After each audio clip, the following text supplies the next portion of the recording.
Hi there, everybody. Welcome today. My name is Nick Werner. I am an alumni advisor for Georgetown University Wargaming Society.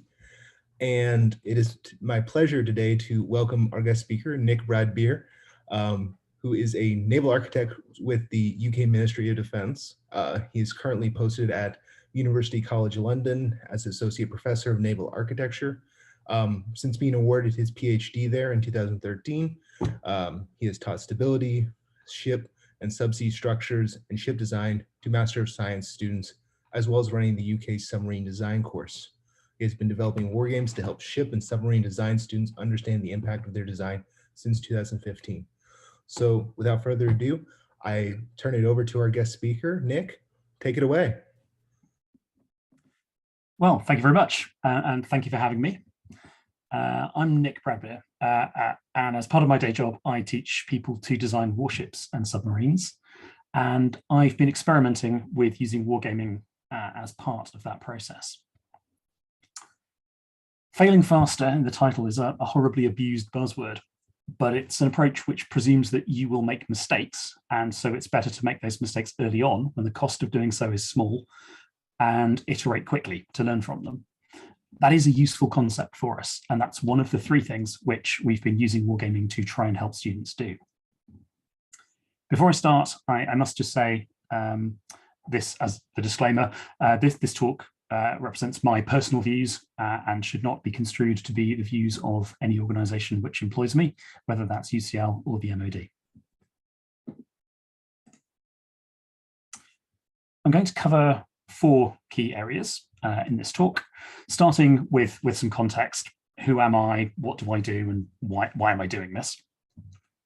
Then introducing the problem which we faced in teaching ship design and the solutions which we've sought to that problem. Then talking about the games that we use within UCL, focusing on the ones which we've developed in-house within UCL and how they've evolved over the last 5 or 6 years. And then finally wrapping up with some lessons that we've learned from the process, which hopefully can be useful to other people trying to do similar things. As mentioned in the introduction, I'm a government employee. I work for the Ministry of Defence as a member of the Royal Corps of Naval Constructors, but my posting within the MOD is to University College London, where I'm an Associate Professor of Naval Architecture. I've been here since 2008 in various different capacities, first as a PhD candidate, then as a postdoc, a lecturer, and finally as an associate prof. I'm part of a small MOD teaching group, which I suspect is mostly in the audience here tonight. Thanks for coming, which runs 2 MSc courses and a short course in submarine design.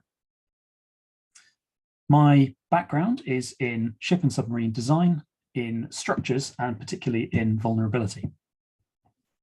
But outside of work, perhaps more importantly, I play a lot of games. I spend a lot of time playing games, and I spend a certain amount of time creating games. My interests there are pretty broad. I enjoy computer games, role-playing games, war games, although I'm usually not so interested in competitively, evenly matched player versus player kind of stuff. What I'm really interested in is smushing together different formats of game into interesting new blends, whether that's a war game that's also a role-playing game, a live action role-playing game that contains a computer game as part of it, that sort of thing. The right-hand photo on this slide is from Wing and a Prayer, which is a weekend-long game which I co-produced, wherein about 50 players were playing roles. It was a live role-playing game, but also operating a Battle of Britain operations room in real time, a sort of fusion of Nordic LARP and a command post exercise. And that was really designed to make people have emotions while they were playing a war game, and a war game that they could only interact with by actually doing the tasks which they would have done at the time. By all accounts, that was moderately successful at its objective. So between all these different things, I like tinkering with formats and games, and I've brought that desire to tinker with games into the day job. This is the annual teaching cycle for the Naval Architecture and Marine Engineering group. And this is really where the problems arose. The MSCs run for a constant 12-month cycle. Unlike undergraduate degrees, they run pretty much back to back with a gap of a week or two between them. They start in September, they run through to August, and then a new MSc course arrives. Parallel to that, from October through December, we run a short course in submarine design. And the course timings are designed so that students can do either of the MSCs, graduate as naval architects or marine engineers, and then stay on at UCL to do the submarine design course, which rounds them out until the end of that year. Within the MSc, we have about 6 months of teaching activity, 3 different taught modules assessed by coursework. And then from March to May, we have the ship design exercise, where the students get put into small groups, usually 2 or 3 naval architects and 1 or 2 marine engineers. And in groups of 3 or 4, they will design a ship, being given an outline operational requirement, which tells them broadly what we want the ship to do. And over the course of those 3 months, they will work up a concept design to the point where they can essentially do a feasibility study to show the ship might look like this and would be sufficiently strong, stable, have sufficient powering, be balanced for weight and space, and so on. After the ship design exercise, they spend their summer doing a research project, which is an individual research thesis. The submarine design course has a similar but much compressed structure to the MSc, in that we have, over 3 months, 4 weeks of teaching, various lectures on how to design submarines, and at the same time, they are starting a design exercise, submarine design exercise, SMDX. That again is in groups of 4. They're given an outline operational requirement, and the groups develop a concept across the end. Now, it's the design exercises, the SDX and the SMDX, that are really the focus of both of these courses. And really the teaching and coursework elements of the courses lead into those design exercises. So it's those design exercises which I'm trying to support here. And that's what I'm really focusing on. These are some examples of ships that our students have developed during the ship design exercise. They're not always warships. We do complex ships, which can include warships, can include various types of service vessel as well. We tend not to do straightforward transport ships like bulk carriers or container ships. But within the complex ship field, warships are where our expertise lie. And it's the area in which many of our students will be working. So usually at least half the ships in any given year will be warship designs. We're keen to push students towards using novel technologies, novel arrangements, novel hull forms. We want to give them requirements that stretch them, that force them to be creative and actually engage in the design process properly. If we give them requirements which force them to do something unlike anything that's been done before, then they can't simply copy something else, and it pushes them into that creative space. The ship design exercise, while it is assessed as part of the MSc, it's a low consequence environment for making mistakes. You can still get an excellent mark on the ship design exercise if you design a bad ship.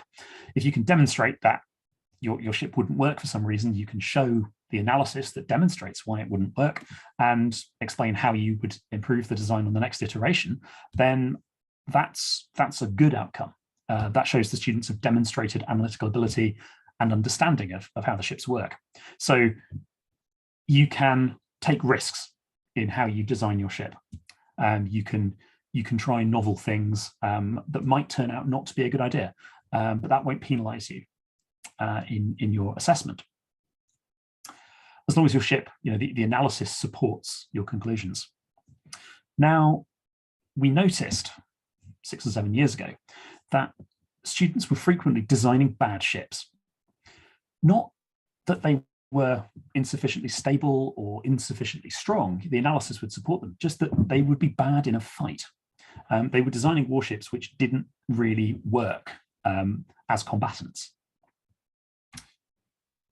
They were making the sort of mistakes which it's very easy to make if you don't have any domain experience of naval warfare. But they're the kind of thing which is really easy to spot as a mistake if you do have that experience. The sort of things like putting the wrong type of weapon on a ship. So having an anti-submarine warship whose primary armament was lightweight torpedoes ejected over the side. Having inappropriate numbers of weapons. So a frigate whose air defense system was a SAM system with 4 missiles.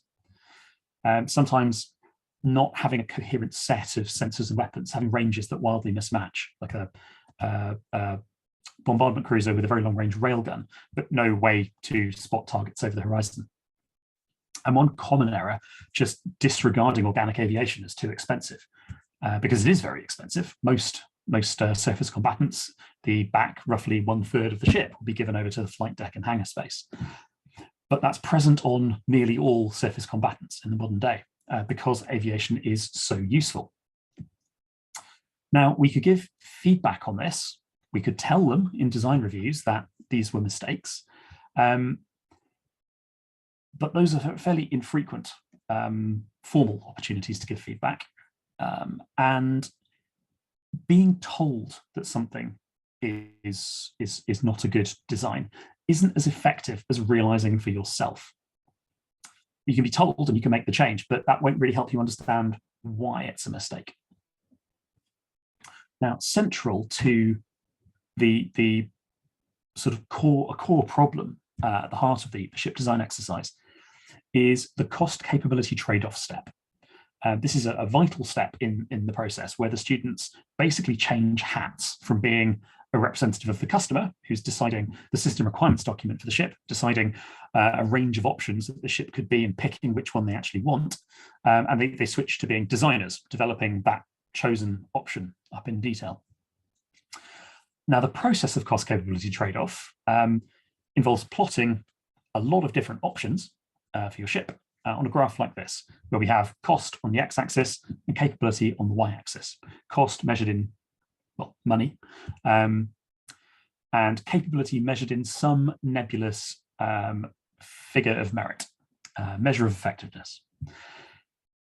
Now, in theory, typically, you will see a curve like this, possibly with a more pronounced knee. You'll usually have a region on the left of the graph where you're getting a lot of capability for not great increases in cost.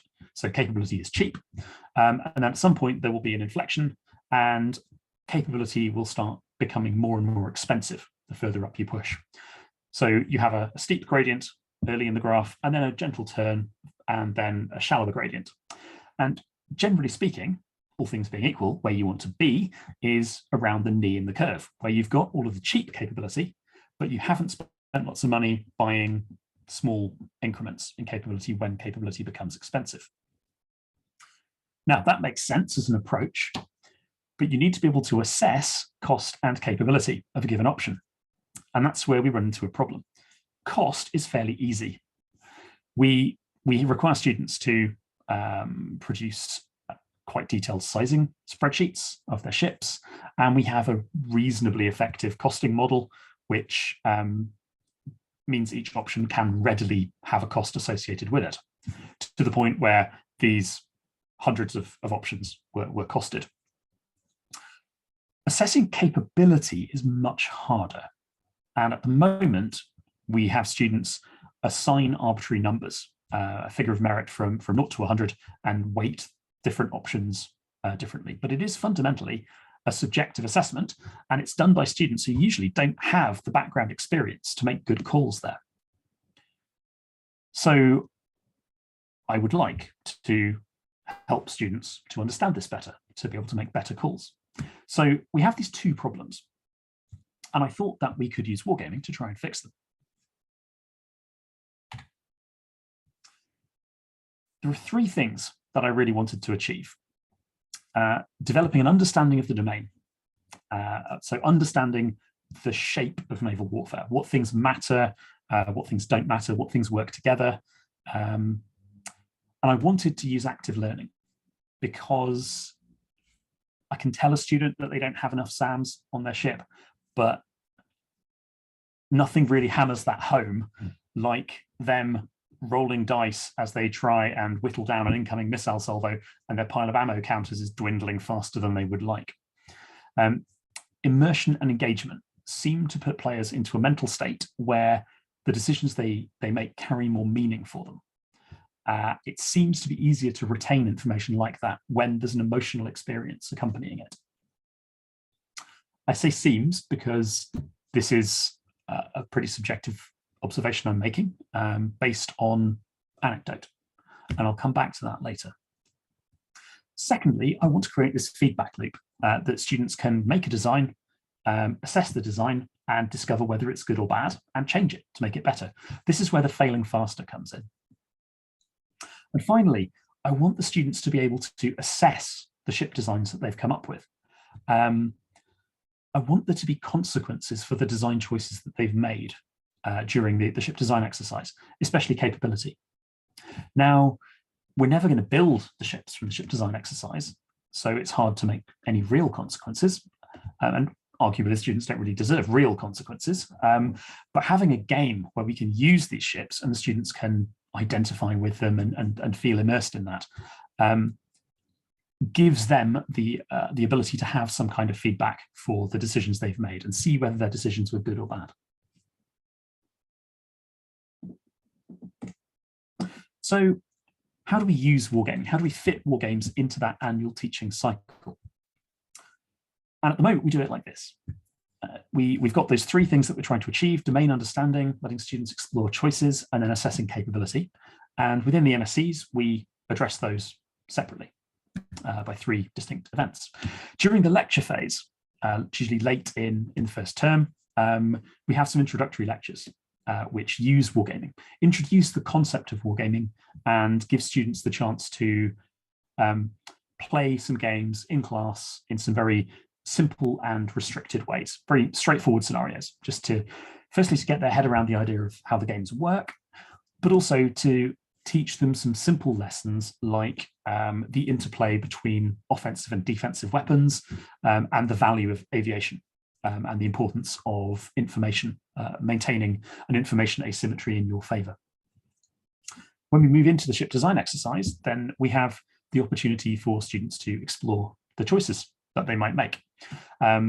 We have some, these are not scheduled in the same way the introductory lectures are. They're things students can schedule themselves with staff support, where they can run short games to explore some different capability set options for the ship that they are working on. And that's where they get to explore those choices, make bad choices, rapidly decide that they are bad choices, and iterate on from that. And then finally, after the ship design exercise, we have the point where we let the students assess the capability of the ships they've designed with an event we call Tactics Night. Tactics Night is usually organised by the SNAME student section and involves beer, pizza, putting red foils over the classroom lights and radar screens on computers, while we spend an afternoon and evening running through a big set-piece war game with usually most of the student body playing that. On the submarine design course, we have a slightly compressed scale, and we have, because it's so short, we have less time to do everything. But we usually have some form of introductory game, introducing them to the underwater warfare domain. And then towards the end, and the second half of the last week, we will have Submarine Tactics Night, where we have either one large or several smaller games to let them use the submarines they've designed in a game and see how they perform. Now, during the design exercises, students are making these kinds of choices. They're choosing payload, so what sensors, what weapons, what aircraft, subcraft, and so on their ship will carry. They are designing the powering and auxiliary arrangement for the ship. That's what the marine engineering students will spend most of their time doing. They're laying the ship out, deciding what goes where and what things go near other things. And they're deciding battle zoning and watertight subdivision. Now, all of these choices are costing them mass and money, and they are on a budget. So they're having to make difficult decisions. And they don't really, without a war game, they don't really get to see the upside of those decisions. They only get to see the cost. So I need to make a game, or I need to find a game which represents the effect of these decisions that the students are making. Now, most commercially available naval war games represent ships very simply. something like this with between 2 and 6 numbers on the front of a 1/2-inch counter. And that's just not good enough. That doesn't give us enough granularity to represent those choices that the student is making. I couldn't find a commercially available game which did what I needed it to do and represent those things which the students were deciding. So I had to invent one. My aims in game design are basically threefold. Firstly, minimize the complexity. Make the game as simple as you can while still representing what you need to represent.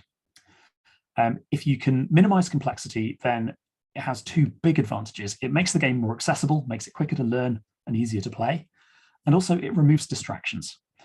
The more elements you have in a game, the greater the risk that players will wind up focusing in on one of the elements which really wasn't what you wanted them to be thinking about. If we're designing a game which is fundamentally about deep water missile combat, then I want the players to be trying to solve their problems in their game by using their capabilities in deep water missile combat. And the more options, the more systems we model in the game, the greater the chance that they'll wind up rabbit holing. Secondly, we want just enough accuracy that the results look right. That, in something as complex as naval combat, is still quite a lot of accuracy. We need to model complex systems and the interaction between complex systems in a way which produces results which look plausible. And we often don't have access to the performance data for those complex systems because they are in-service military weapon systems. And the information is obviously carefully guarded. So 2 approaches that we can use to get enough accuracy. One is we rely quite heavily on modeling and simulation.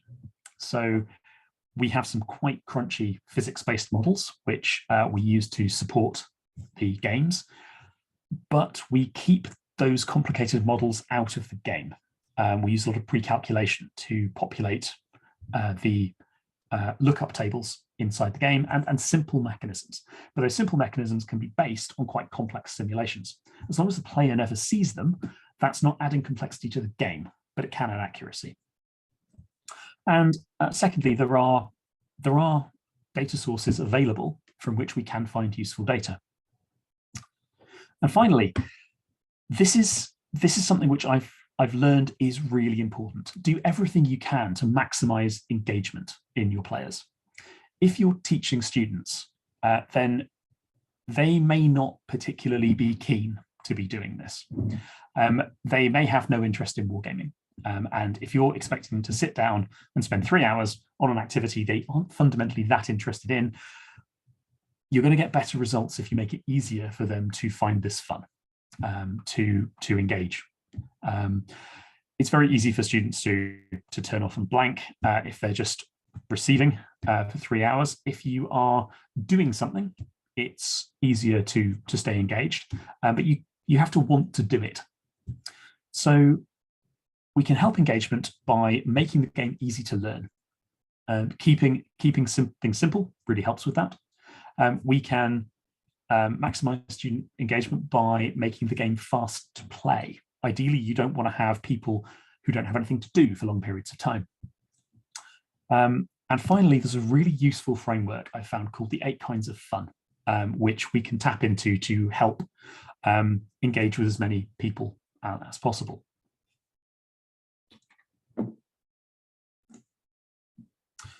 So the starting point in designing any game should be deciding what your game wants to be.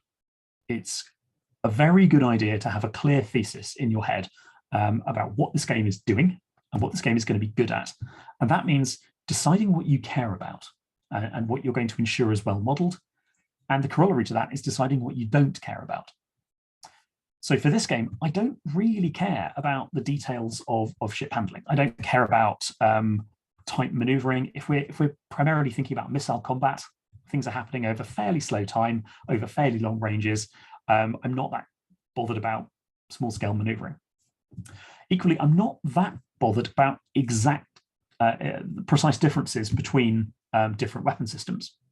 We deliberately give students a fairly limited catalogue of sensors and weapons because I don't want ship design students to spend a week analysing whether they should fit Exocet or Harpoon to their ship. Fundamentally, the ship impact of the two weapons is pretty similar. The capability of the two weapons is pretty similar. And I'd rather they just considered those a subsonic anti-ship missile, decided how many they wanted, put them on the ship and moved on. So the design database we give them doesn't have lots of different types of anti-ship missile. It's got a small one, an Exocet-sized one, and then a really big hypersonic one. And that's the kind of big divisions that we need. I don't really care about modeling the difference between Harpoon and Exocet. That doesn't help the students make naval architecture or marine engineering decisions. And there's a certain abstraction layer of exactly how we operate the ship that I'm not that fussed about modeling. We're just going to assume that the crew operating the ship are competent and get on with it. I'm much more interested in modeling some of the technical stuff in greater levels of detail. I very much care about how offensive and defensive weapons and sensor systems interact. And I want students to understand those interactions quite carefully. So that might be an area that we don't want to simplify, even if we could. We might want to leave that modeled in quite a complex way. I want to reflect the effect of the student's choice about payload items, which weapons they carry, how many of those weapons they carry, what sensors they're carrying, what aviation assets they're carrying. I want them to feel some benefit for the pain and cost they had to bear to put those things on the ship in the first place. Similarly, I want the layout of the ship and the subdivision of the ship to matter. If the students are paying a mass and monetary cost to have a ship with excellent subdivision and very demanding damage stability requirements, I want the ship to benefit from that. If they've duplicated systems and separated them so they're more survivable, I want the ship to benefit from that. Basically, anything that the students have had to accept pain for in the ship design exercise, aside from the workload, but anything they've had to pay cost or mass for, they've had the downside in their design balance and costing spreadsheets, and I want them to get the upside experienced in the game. So our game has to represent all of those things. Ultimately, this is how you decide, I think, what your game is. Decide what you care about, decide what you don't care about, and then model the things you care about and simplify out as far as possible the things that you don't. I mentioned in passing the 8 kinds of fun, and I think this is a really useful tool for game designers. It comes originally from Marc LeBlanc, published in a paper by Hunnick, LeBlanc, and Zubek, down at the bottom there, MDA, a formal approach to game design and game research. And that's methods, I can't remember what the D stands for in aesthetics. But they proposed this as a framework that you could use to define what kind of game you were producing, primarily for computer games. So you might say, this is a game that contains elements of fantasy, narrative, and discovery. And that was a sort of taxonomy that you could use to describe games. I found this has been written about a lot by a lot of people since then. But one particular article that I found really useful was a development on this by Scott Rame, who blogs as The Angry DM. This is a really good article, well worth a Google. It contains a lot of swearing, so don't Google it on your work computer if that's going to be a problem. But Rame takes this notion, and the MDA paper just has the definition, as you can see on the slide, a short phrase for each one. And he goes on to develop this in the context of role-playing games to say that these 8 kinds of fun exist, and they are all equally valid, and different people like different combinations of the types. So personally, I like sensation, I like narrative, I like discovery, and I like fellowship. I'm not that big into challenge. And that's fine. That's there's no value judgment attached to that. There's just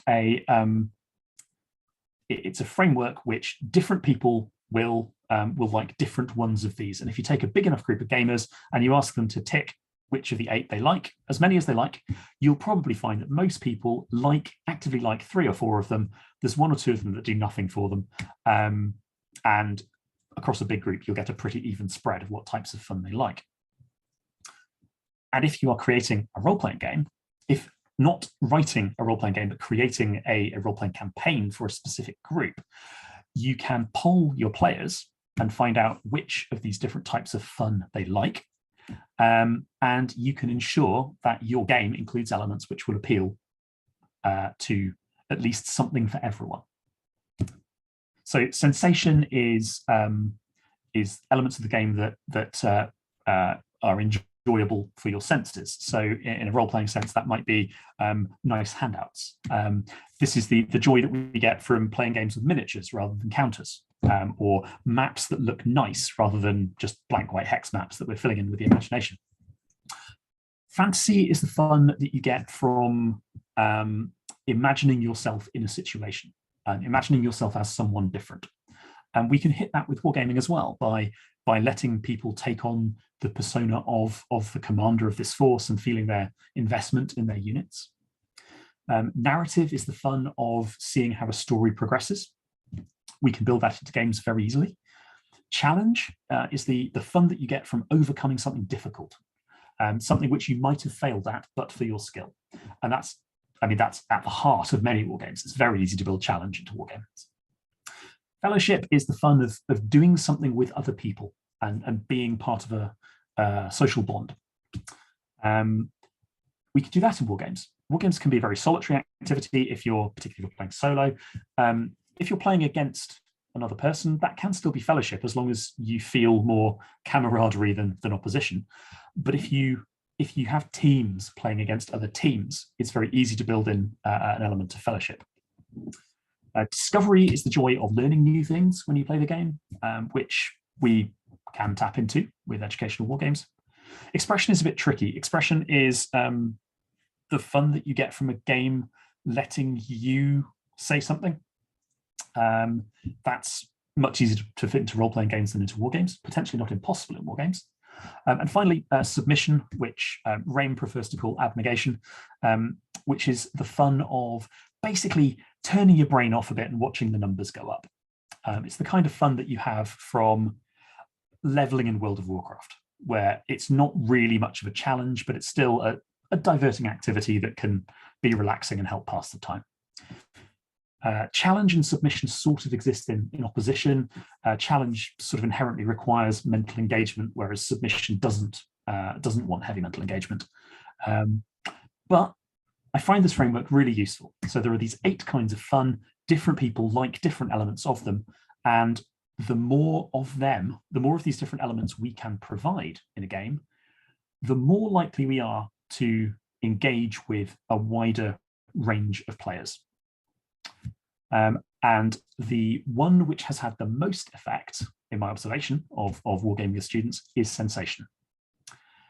If you can provide people a game that looks nice and has little miniatures, especially if they're little 3D printed miniatures of the ships they've designed that look like their ship, and they're rolling dice, physical dice, around a table, that's much easier to get people to engage with than a computerized game or a more abstracted game that uses lines on a map. So I think this is a very useful tool. I mentioned that there are appropriate data sources that we can get unclassified data from. I tend to try and write my games such that the game mechanics are separate from the data set. So we use an unclassified data set at UCL because we don't do anything classified here. But if another organization wanted to use the game, it would be straightforward for them to cut that data set off, add their own data set from whatever whatever basis they have for that, and use that instead. 3 sources which we've found pretty useful for baselining our unclassified data set against are here. Command Modern Operations is a really crunchy simulation of a computer game. It's really useful in some circumstances as a teaching game. It's very good if you want to get a feel for how an engagement might play out.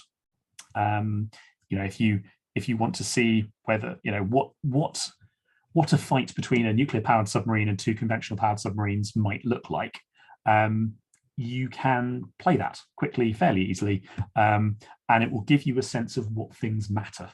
Is it sensor range? Is it speed? What is it that you're finding most useful in playing that engagement? But Command won't let you see under the hood.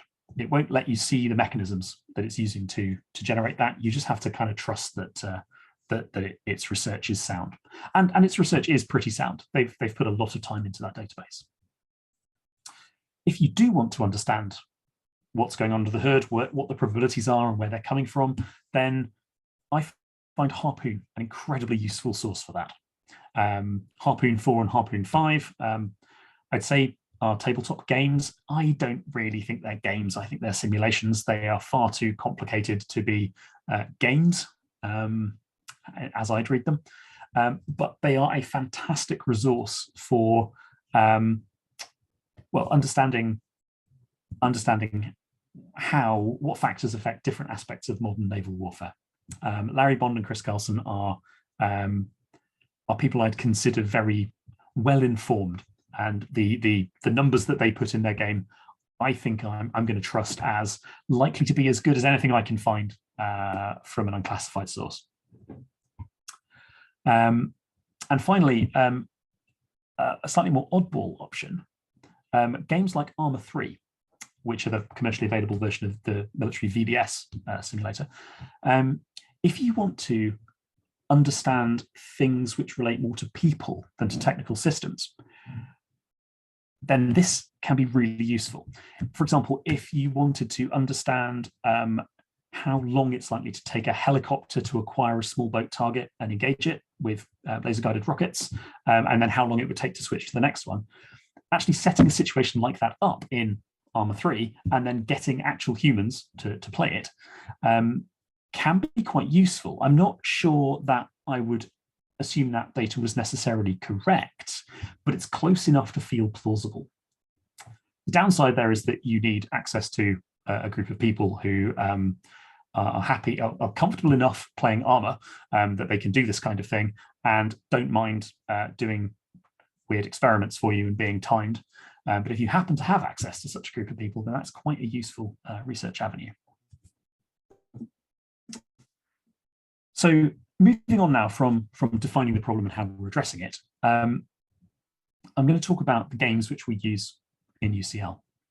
Now, we do use Command Modern Operations, but I'm not going to talk about that now because we've only really just started using it. And also, we didn't create it. So there's plenty already out there on Command Modern Operations. I'm going to talk mostly about ASUW, a simple UCL wargame. And I'm going to talk a little bit about Swarming Boats, which is an additional game which I produced last year. Starting off with ASUW, over the last 5 years, I've become less and less satisfied with the name because it's obviously not a very simple game. But I felt I was very clever in finding an acronym that spelled ASUW, so I stuck with it. It may get renamed in the future. This is a game basically about deep water and littoral missile combat. It focuses on surface combatants and surface non-combatants, assault ships, carriers, and commercial ships. It does cover aviation and it does cover land units, although those are somewhat more abstracted.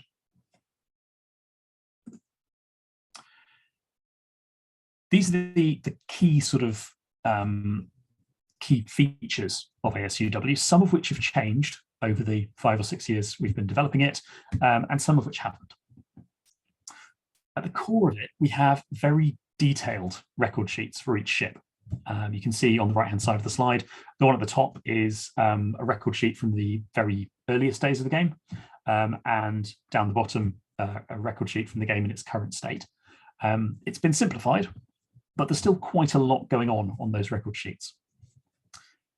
We have a detailed model for missile combat.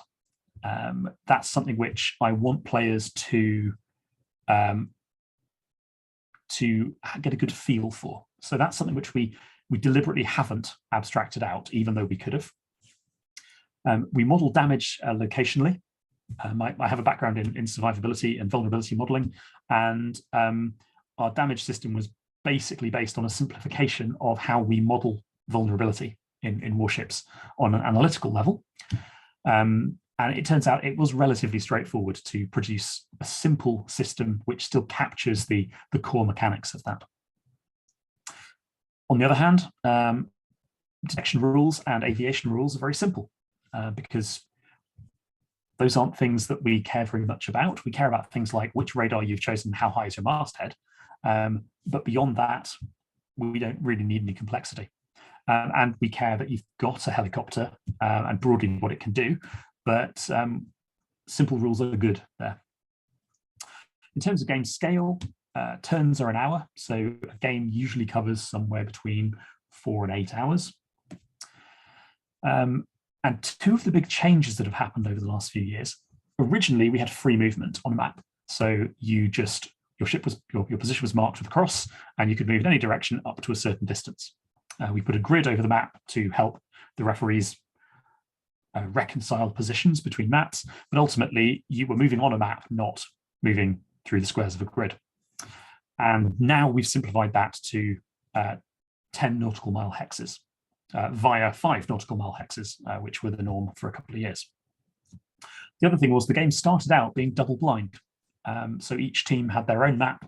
They couldn't see each other's map, and they only saw each other's units when they moved close enough to detect them, at which point umpires would reconcile the maps and put enemy units that you could see on your own map. That turned out to be a huge bottleneck in terms of game speed. And so fairly recently, we've moved to a single map using dummy tokens to represent uncertainty and fog of war. Missile combat is an example of a complex process within the game.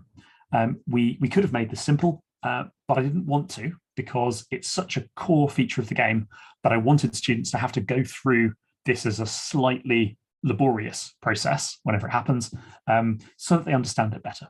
And also, a missile engagement tends to be a fairly pivotal event. It will either swing the game hard, or it will get shot down, and so it's worth having a slightly involved process because you don't have to do it very often, and everyone tends to be quite invested in the outcome anyway. So to do a missile engagement, one side fires some anti-ship missiles at the other side. When they are detected, then the detecting or the defending ship uses a table like this one outlined in red on its ship sheet.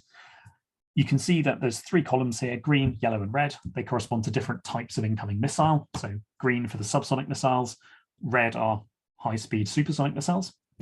And each row, starting from the top and working down, represents a possible opportunity to engage with a salvo of defensive surface-to-air missiles. This is Type 45. It's got some very long-range air defense missiles, and so it has lots of opportunities to engage because it can fire at very long range, wait until those missiles hit, and then fire another salvo and keep firing.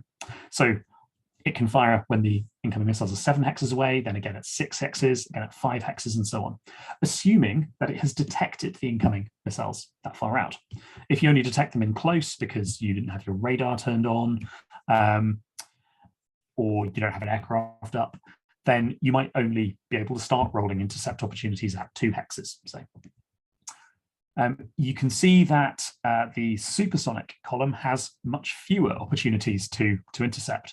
That's because when you fired your salvo at 7 hexes, by the time it's flown all the way out and met the supersonic missile has covered quite a lot of distance of its own, and is now much closer.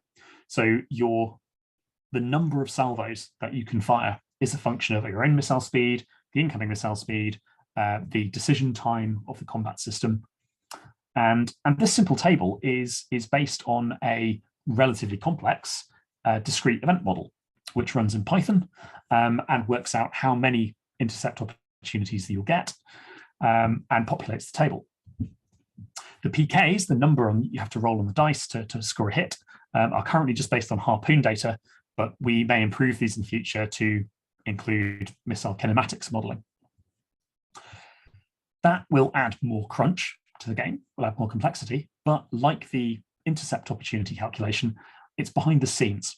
The player never sees any of that stuff. The player just sees this table.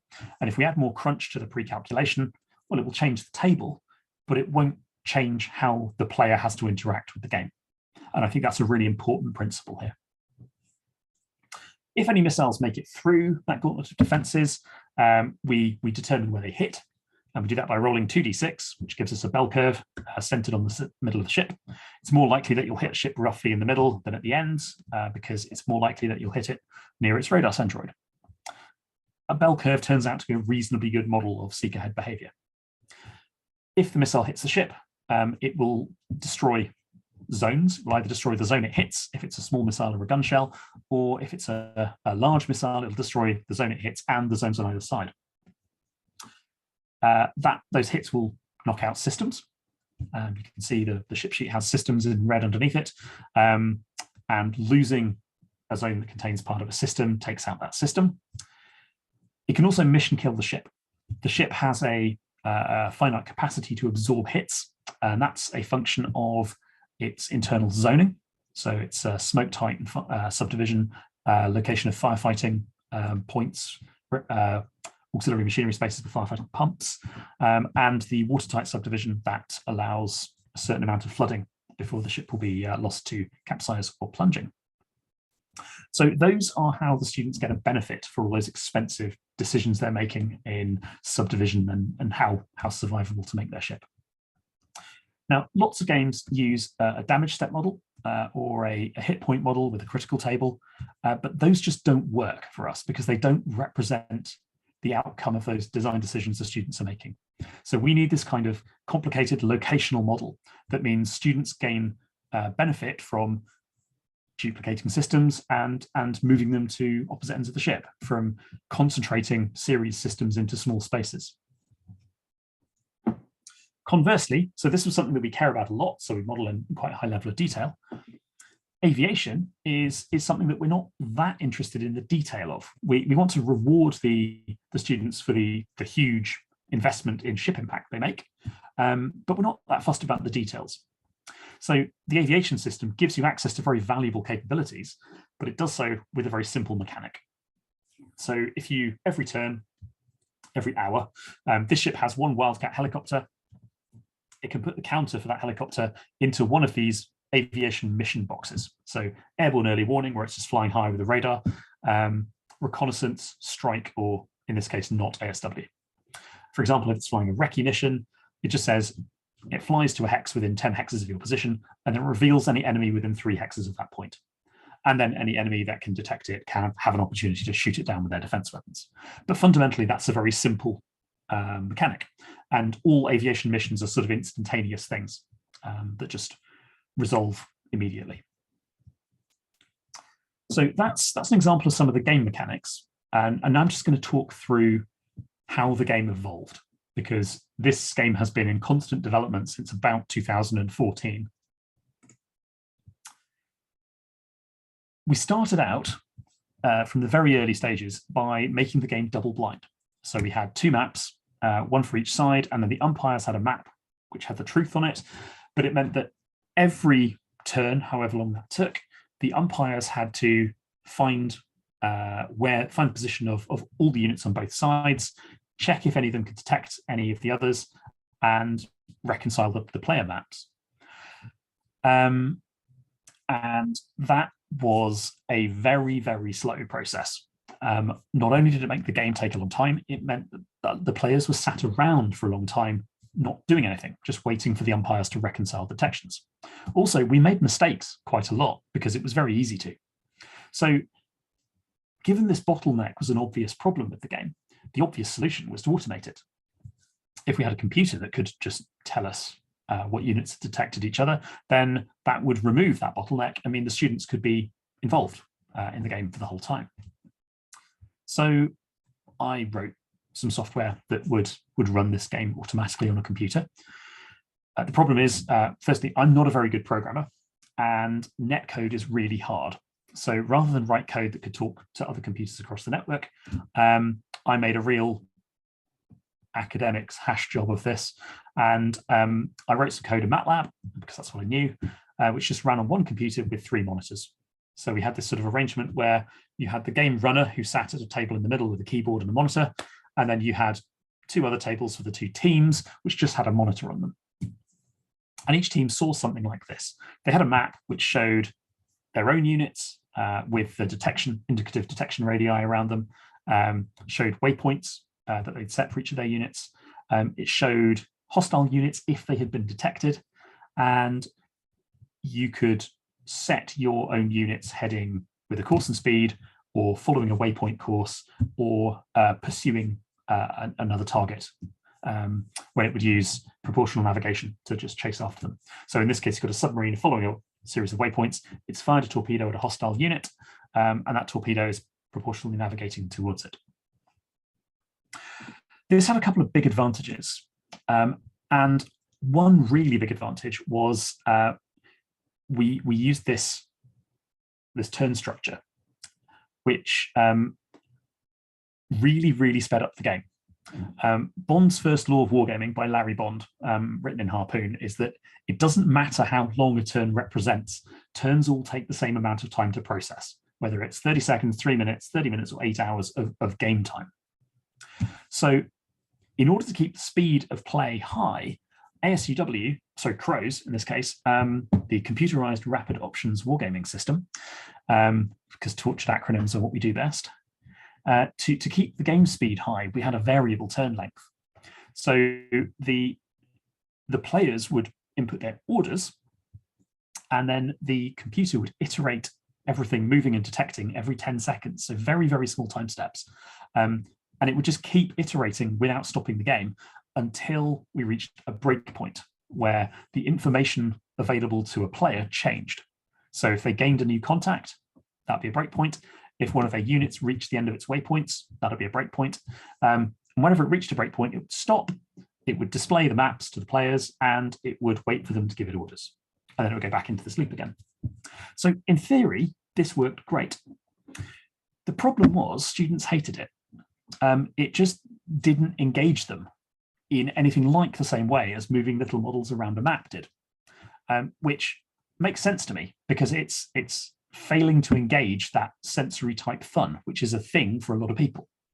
So a few students liked this, but most just didn't. So we put this to bed and moved back to physical gaming. 2016 was our first tactics night. At the end of the ship design exercise, we took over the floor of the big design classroom. We had 3D printed models of the design ships, cardboard islands on the floor, and this grid made of string and drawing pins. Students played as the blue team. They were operating an amphibious task group, which was trying to force a landing. And the red team was run by David Banley, guest starring, who is now my boss as a professor of naval architecture. And then we had a third team, which we called white, but we probably should have called green, which was a couple of PhD students who were operating the neutral merchant traffic in the area. That was a really important feature of the game because in this double-blind game, figuring out where the enemy was is a really big part of it. And not accidentally hitting merchant traffic, it was a really important element as well.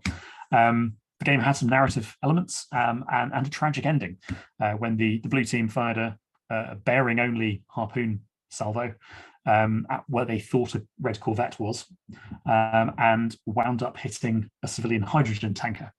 So that had a memorable story, at least. The year after, we concluded that the floor game was fun, but it was kind of wildly impractical. In particular, people get tripping on the grid lines or kicking the terrain. So we switched to paper maps, and that made it much easier to run small multiple games with smaller teams. And it meant that your results were pretty much automatically recorded because you were just drawing on them with pen. But it turned out to lack that engagement factor, again, compared to miniatures on the floor. So we tried this and we shelved the approach after 1 year. In 2018, I got a lot more ambitious. We ran a quadruple blind game with narrative political elements, which was a lot of fun, but a lot of work.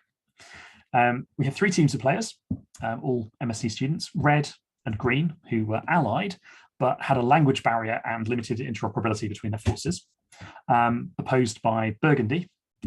So we had a crisis around a region illegally seceding after a referendum from the Democratic People's Crimson Republic, and then 2 regional powers, one moving in to protect sovereignty, one moving in to protect self-determination. The goals were different for each side, and the goals were ultimately political, although for the purposes of the game, we expressed them in military objectives. One additional thing we had for this game was a sim press team. We had a writer come in as a guest and produce news headlines as the game progressed. So we had a projector up the end of the classroom, and she was making these newspaper headlines and projecting them up in response to events in the game and negotiations between player sides. She was closer to the liberal democracy team and much further away from the autocratic military regime team, which worked very well because she kept getting leaks when she overheard stuff. And it was very difficult for the liberal democracy to keep stuff secret from the press.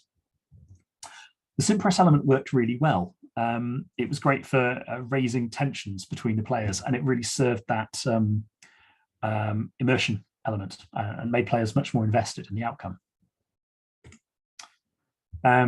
So the game was quadruple blind. We had red, green, burgundy, and again, the white team operating neutral merchant traffic.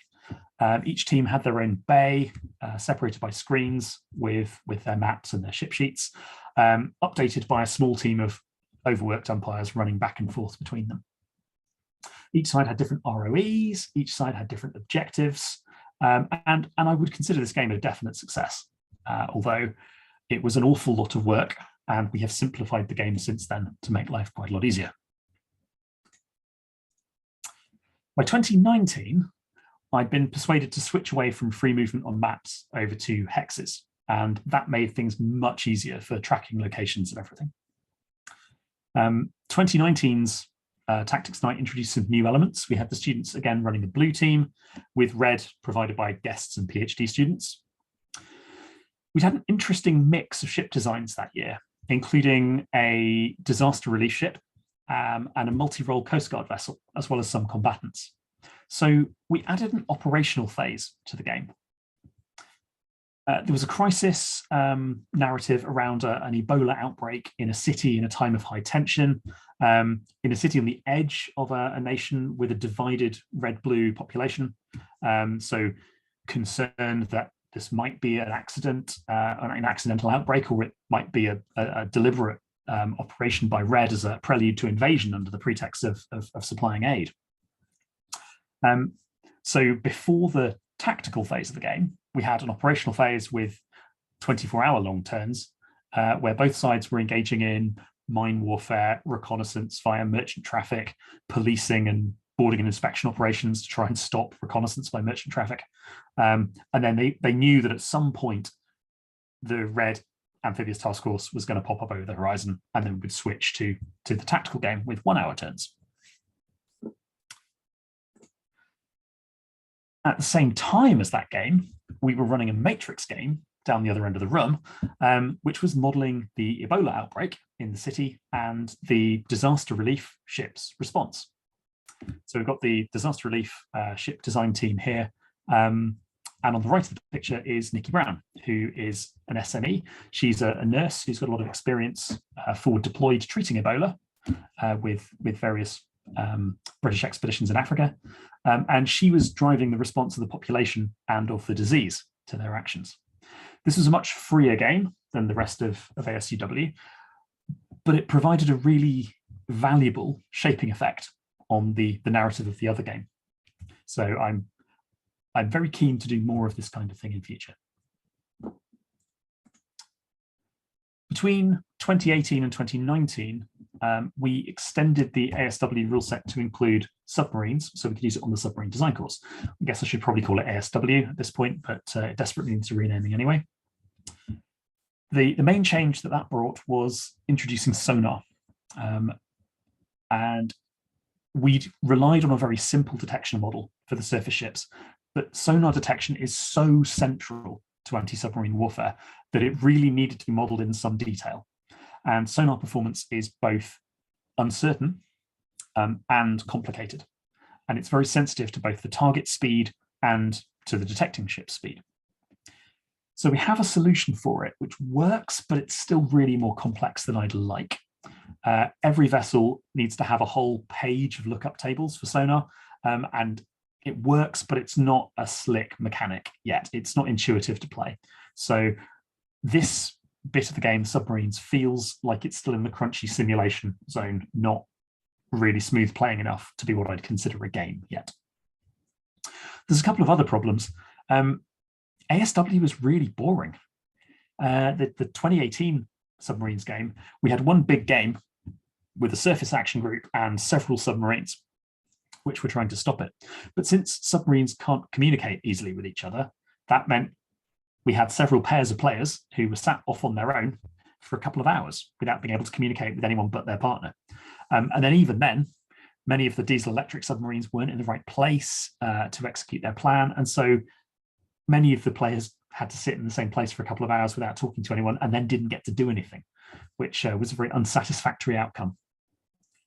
In 2019, we did a different approach. We split the room up, as you can see on the right here, into a bunch of smaller games with usually one submarine or a few surface units on each side, and usually 2 or 3 players versus 2 or 3 players.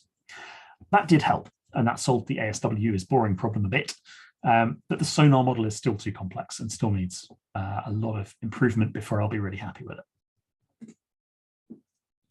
In 2020, an external change was forced upon us, and we suddenly discovered a pressing need to be able to play the game online. There were a bunch of options for possible tools we could have used, dedicated gaming platforms like Vassal, Tabletop Simulator, or Roll20, and I've seen some really interesting stuff done in all 3 of those. But we didn't use any of those. We actually settled on Miro, which is just an online whiteboard system. It just gives you a shared board in which you can drop text boxes, post-it notes, and images. But if all you want is to be able to move counters around a map, well, you put a big image in that's your map, you put a bunch of little images in that are your counters, and it's very easy to do. And Miro is incredibly accessible. You don't need to install any software. There's no learning curve. You just go click a link that you're provided that takes you to that particular Miro board. You can password protect the board if you really care, but you can also just have the board sat inaccessible without the link. And students can just immediately start dragging counters around the map. So great for accessibility. It falls down if you need to do anything complicated, but I wasn't trying to do anything complicated. We did use embedded Google Sheets to handle the orders system, and we still had umpires running back and forth to resolve those orders. So that was still an awful bottleneck. This year's focus has been on speeding that process up, removing that bottleneck. So we moved, the major change was moving from double blind to a single map using dummy counters to represent fog of war. It was playing Fleet Marine Force showed me that that really works quite well. If you're faced with an empty ocean, you don't know where to go. Equally, if you're faced with an ocean that's full of red counters, but you don't know which one's the real ship, it doesn't give you any more information, really. So the cost is very small. The benefit is very big in terms of speed and in terms of game complexity. It frees the game up from needing umpires. The umpires can then focus on coaching people through the rules, coaching people through the decisions they're making, and encouraging them to make decisions, rather than on turning the handle on a crunchy part of the game. As well as moving to a single map, we simplified the ship sheets a bit, simplified the aviation rules, codified the game a little bit more clearly, added in supersonic missiles and subsonic cruise boost missiles that go supersonic for the last part of their attack. And we've played this a bunch online, and it's reasonably promising, although it still suffers a bit from being online. And I'm really looking forward to being able to take the game and go back to playing in person with people round a table and all of those physical, sensory fun elements. In parallel to ASUW, I did develop a second game during this time, and I've only got one slide in about this. ASUW focuses on missile combat at long range, usually in deep ocean, and occasionally on gun combat when the missiles run out. But I wanted a game that looked at the lower end of warship operations. So looking at small caliber guns, close defense against swarms of small boats. So I created this game called Swarming Boats, where the default scenario is a warship or patrol ship escorting a tanker in somewhere like the Persian Gulf and under attack by a swarm of fast inshore attack craft.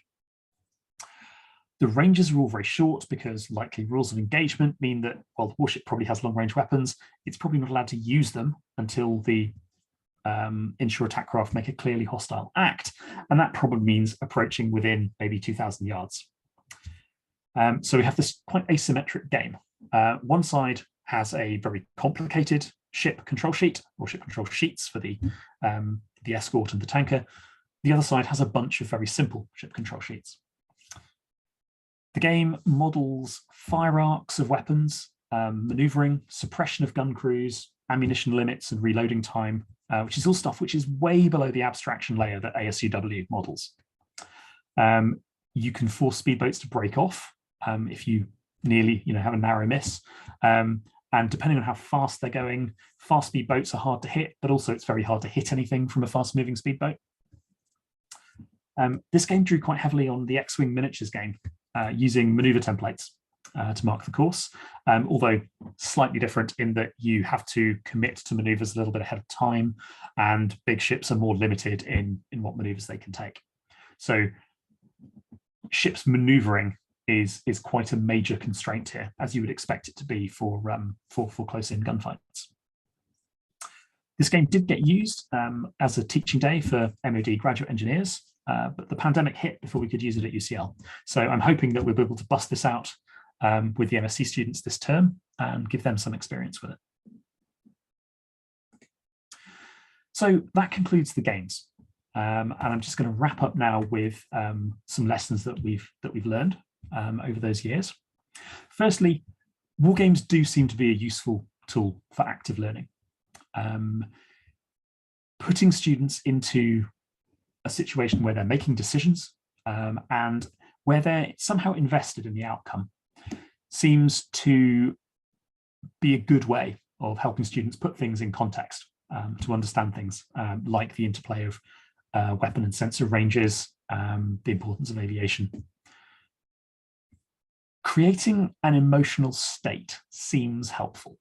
So I think students get an appreciation for how many SAMs is enough SAMs if they are sitting nervously watching anti-ship missiles pile towards their beloved frigate and rolling dice and throwing away ammunition counters and watching that pile get smaller in a way which is much more meaningful to them than if I just tell them that's not enough SAMs, you should probably have about 32. So I feel like this is a useful tool, but also I observe that we as a field of wargamers or professional wargamers don't actually seem to be very good at measuring this objectively. We seem to take it as an article of faith, or at best based on anecdotal observation.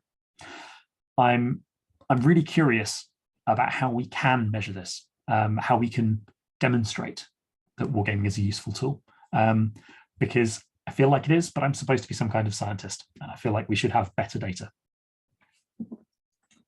Second of three, engagement of your players, of your students, is really vital. Students who aren't engaged with the game won't learn anything because they're not really thinking about the game. So you want to do everything you can to maximize your students' engagement. Make the game as simple as possible. Simplify out everything you don't care about. Make the mechanics as simple as you can while still reflecting the things you want the game to reflect. Simple games are easier to learn, and the simpler the game is, the less likely there are that players will get distracted by doing something which isn't the thing you want them to be thinking about. And the 8 kinds of fun is a useful tool for understanding how we can make games appeal to a wider range of people.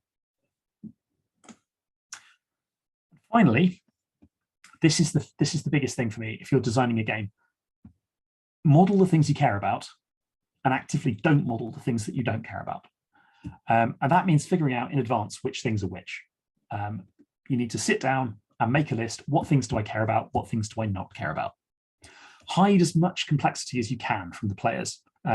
Pre-calculation is a really good tool. If you've got access to modeling and simulation stuff you're basing this on, you can get good numbers, and then you can hide the process that you obtained those numbers with from the players, which means you can have nuance and accuracy without necessarily having complexity. And I think that's the art of good game design, finding that balance between the two.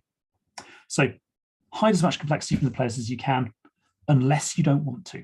Sometimes it's good to keep that complexity in the game because you want them to be thinking about that specific thing. And if the burden of that complexity is not too high, it can be worth doing. So that is everything that I wanted to talk about tonight.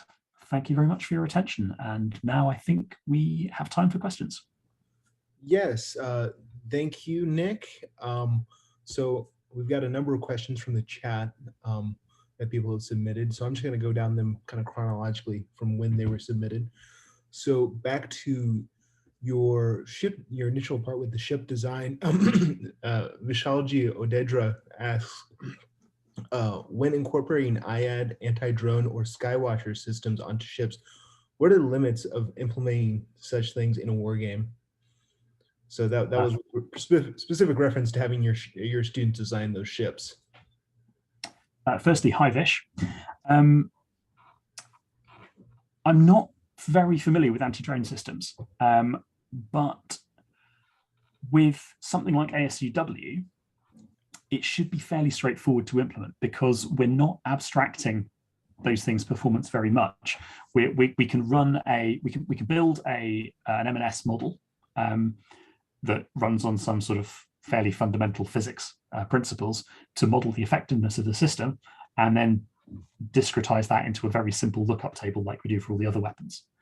So I haven't looked at anti-drone systems, but I probably should. Okay. Next question. So Matt Costner asks, how do students account for the long life cycles of ships, which can be up to 30 years or more, uncertainty of scenarios, technology, threats that develop over time? How do they incorporate that into their ship design? That's a really interesting question. We do give students, some students outline requirements which might require them to have a very long life cycle and might require them to have a technology insertion midway through the ship's life. Frequently, if we're doing things like having a ship that we want to be armed with a railgun, we'll ask the students to design it design it without the railgun at start of life, but be able to accept it at X years in. Within the war game, we haven't generally at Tactics Night modeled that, but we do have an implementation of ASUW, which we call the procurement game, which takes into account some of this uncertainty, where we play a scenario. We give the students, or we give the players some specific ships, and we play a very simple combat scenario. And then when that's resolved, we give them a budgeting spreadsheet that requires them to manage their country's R&D budget for naval technology for the next 10 years, on the understanding that they don't know when in that 10-year period the war is going to happen. So they have to prioritize between very capable systems, which will take a lot of their budget and take many years to get into service, or quick, cheap wins, which don't give such a high capability, but they can get into service quickly. And then after both sides have committed their research plan, we randomly or by fiat determine how much time has happened before war breaks out. We take whatever technologies they've managed to attach to their ships in those times, edit the ships, and away they go. And that's quite good for understanding why sometimes warships have systems on board which don't seem to make sense because they aren't they aren't necessarily the best system, but they were clearly a system which was a low risk option or could be implemented quickly. So that's probably the closest we get to that kind of topic. Well, thank you. JC asks, to what extent do you have surface warfare officers come and teach your students elements of naval warfare, take students on tours of ships, use ship simulators with them, etc.? Well, on the submarine design course, we have quite a lot of involvement from submariners and actually quite a lot of support from a lot of different people across the industry and Navy. On the MSc, we don't really have surface warfare officers come and teach, partly because, well, partly because no one's offered, but partly because we don't really have time in the MSc to spend very much time on that kind of area. I'm using wargaming as a kind of quick and dirty way to get students some familiarity with the domain, and I think it's a time efficient way of doing it compared to lecturing them. But I mean, that's not to say I would turn down an offer. Certainly, we would always be very happy to have students taken on tours of ships or similar facilities. Awesome. So Vish also asks, wait, sorry, I'm skipping somebody. Colin Darlington asks, were student designers allowed to factor off-ship capabilities into their designs? For example, design has a long-range a weapon dependent on queuing from other sources in their task group or elsewhere. It depends. So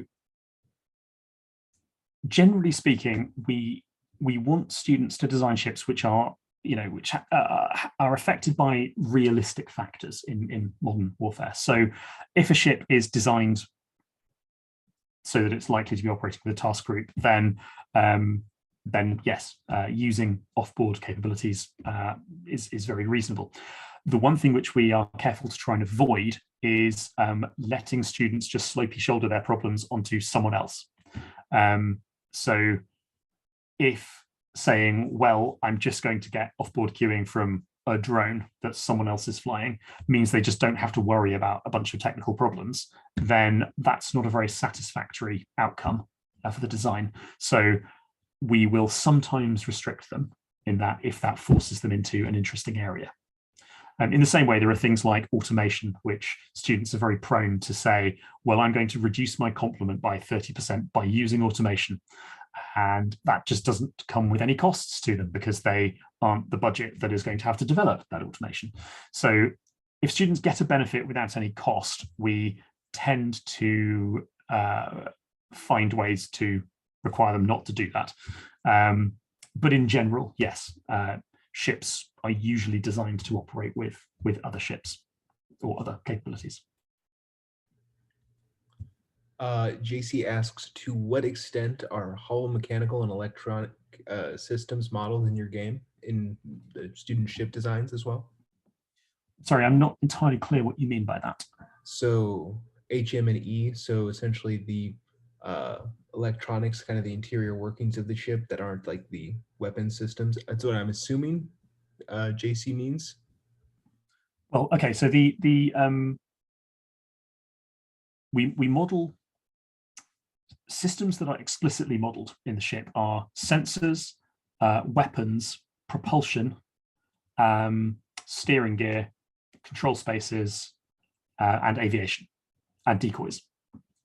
Those systems exist in a zone, and if the zone is destroyed, they are lost.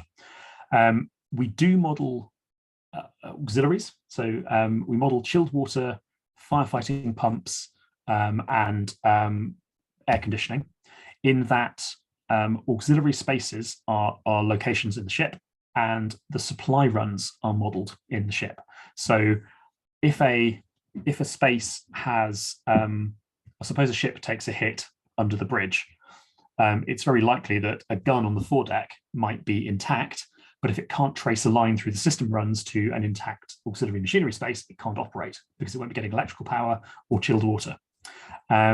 And damage control teams can't fix, in the timescales of the game, damage control teams can't fix destroyed equipment, but they can reroute around destroyed supply runs. So modeling, if the marine engineer does a good job and puts widely distributed auxiliary spaces in the ship with a broad network of supplies, then the ship can benefit from that, if that's the kind of thing that you're talking about. Yes, that looks to be what he was asking about. Thank you for the thoughtful response. So Vish also has another question. Were ship designers allowed to install multiple different capabilities, and was there an upper limit to the number of simultaneous offensive strike capabilities that could be installed to create layered overmatch? For example, hypersonic missiles, subsonic missiles, automatic drones, etc. Well, ship designers are allowed to install whatever they like on their ship, as long as it meets their requirements. But they have a budget. And we normally try to make the budget just tight enough that they can't have everything they'd like. So they can, but they're very unlikely to be able to afford loads of hypersonic missiles and subsonic missiles. That's something which they will have to make difficult decisions about. That's kind of the point. The maximum number of simultaneous strikes that can be done by different units is something that's handled inside the game in a very simple way. Different nations just have different grades of data link. At the simplest, a ship cannot combine its strikes with strikes from another ship. So the strike from that ship arrives and runs the gauntlet of the defenses, and then the strike from the next ship arrives and runs the gauntlet of the defenses, but the defenses get to reset between each attack. The next level up, with a slightly more advanced system, ships in the same hex are able to combine their offensive strikes into a single salvo, which helps to overwhelm the defenses. And then the maximum level of data linking, any ship on your side or any unit on your side can combine its strikes together into a single time on target strike. So again, it's a simple rule that reflects differences in capability at a level that's suitable for what we're doing. Next question.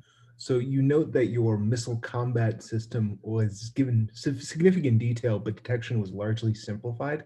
Have you considered making detection or the information elements of naval warfare as, quote, crunchy as the missile combat elements? Absolutely. If I was teaching combat systems engineers, I think that would be a really good idea.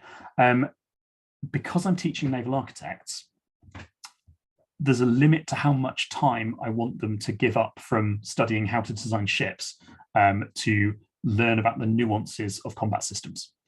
I'm happy for them to appreciate the difference between, a harpoon and a Seawolf, or between a Type 996 and a Samson radar, because those are big things that drive the design of the ship quite hard. But the more technical they start to get into electronic systems and how they work, I'm not convinced the cost in lost studying time is worth the benefit to them, which is a shame, because I think combat systems are fascinating. I just need to try and keep my personal interests out of their way. So Ewan asks, is there any way that you account within your game system for players who game the system, so to speak, such as playing to win using the game mechanics rather than kind of the battle and kind of playing for a realistic outcome? That's a really interesting one. It's not been a problem in most of the games that we've played, and I think probably partly because students don't have enough time to play the games repeatedly. So students are usually always slightly in the learning the game phase rather than the exploring it and pushing the limits of the edge of the envelope. And partly because our games are supervised. So if I'm running a game, I'm standing watching it, and so I can tell students off if they clearly start playing the mechanics rather than trying to do what would be sensible. Kind of along that same line about iteration, Jacob Whitfield asks, do students have a chance to iterate their designs and see how the trade-offs affect their tactical choices in a game? Or do the logistic limits limit you to a single run on the course? Well, I would love students, but basically this is kind of the problem that this approach is trying to solve. Students really only have time to run their design through a single iteration of the design spiral, because once they have to start it from an outline operational requirement, they have to write themselves a systems requirement document and a concept of operations. Then they have to develop a baseline and stretch goals. They have to do their cost capability trade-off to pick which option they want to develop. And then within that option, they have to work up sizing, parametric survey, layout, and then analyze it for stability, structural strength, powering, maneuvering, and so on. And at that point, they're pretty much running out of 3 months. So I would love them to have the time to do a second iteration. I think that will be one of the most valuable things that we could add, but we simply don't have time within a 1-year MSc that has to include a mandatory research component. So the hope with the war game was that we could at least allow them to pick a capability set and quickly see how that performed, and then iterate that capability set, and do some of those sort of quick iterations before finalizing cost capability trade-off. So they don't have the time to do a complete iteration around the design spiral, but hopefully they do have enough time to iterate their design a few times before they move into the design stage proper. Awesome. So D-Cars, I'm not sure what his proper name is, asks, how do you model supply chain and resupply, if at all, in your games? How do you deal with ship fuel range and distances? Or is we that absolutely don't. Okay. Yeah, this is a tactical game with a time scale of 4 to 8 hours. We do not even consider logistics. I mean, that is a really important feature of naval warfare, a really driving feature of naval warfare. And my intent is to not model that in ASUW, and instead to make students play this fine game, which I just acquired, Indian Ocean region, which does cover logistical requirements and much larger scale. Well, this is one from our benefactor, Sebastian. He asks, what is a piece of advice that you would give to other instructors who want to use war games in their courses?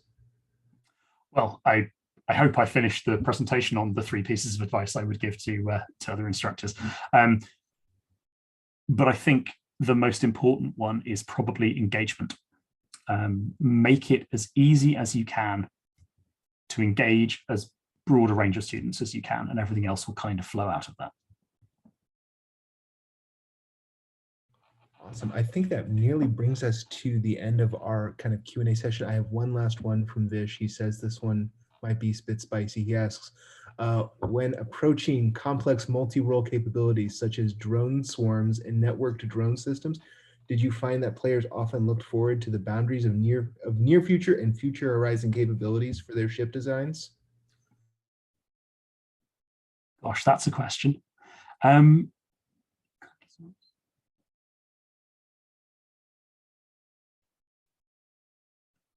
not really sure how to answer that. We do have students using off-board vehicles. UAVs and UUVs are fairly common features of designs which are looking forward. The problem there really is fundamentally drones evolve. Drone technology evolves so much faster than ship scale technology that it's very difficult to predict what the what near future and moderate future capabilities will be.